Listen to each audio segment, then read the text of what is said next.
Hello guys, Krulus here, bringing you another guide for Dark Souls 3, this time on High Lord Wolnir. This guy is a little difficult to get a hand of if you don't know what you're doing. So yes, you can see this guy is a huge skeleton with his glowing bracelets on his hand crawling uphill. And you have this little area up to him and to your back that you have to fight him in. Make sure you don't get close to him, by the way. As you can see, he has this cloud of dust and darkness underneath him, and this will kill you in a couple of hits, so you want to stay away from his body.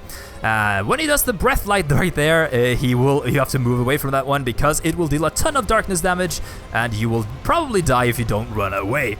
So what you want to do to deal damage to this guy, because he's fairly immune to damage, as you can see, he will raise up like that when he does the breath. Just run away as far as you can.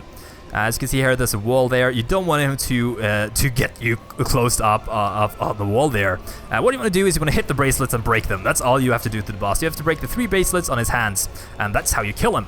But if you don't hit those, he will eventually crawl upwards and eventually force you towards that wall I just showed you with the rocks at the start. When you break a bracelet though, he will fall back down the hill, giving you more time to deal with the rest of the bracelets.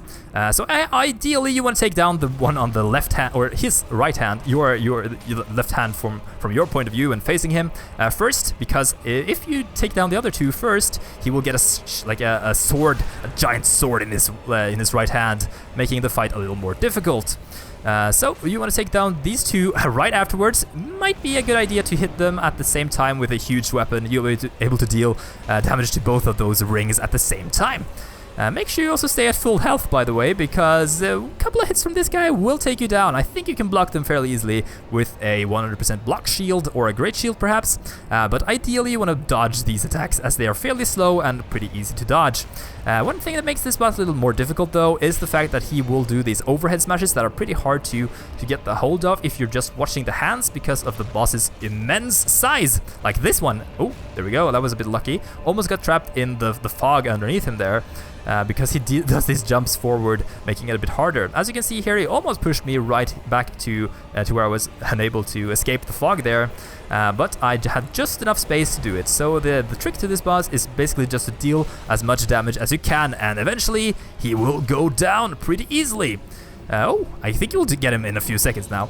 Anyway, if you enjoyed the video, then make sure to subscribe and check out the rest of my stuff. I have Let's Plays on Dark Souls 1, 2, and Demon Souls.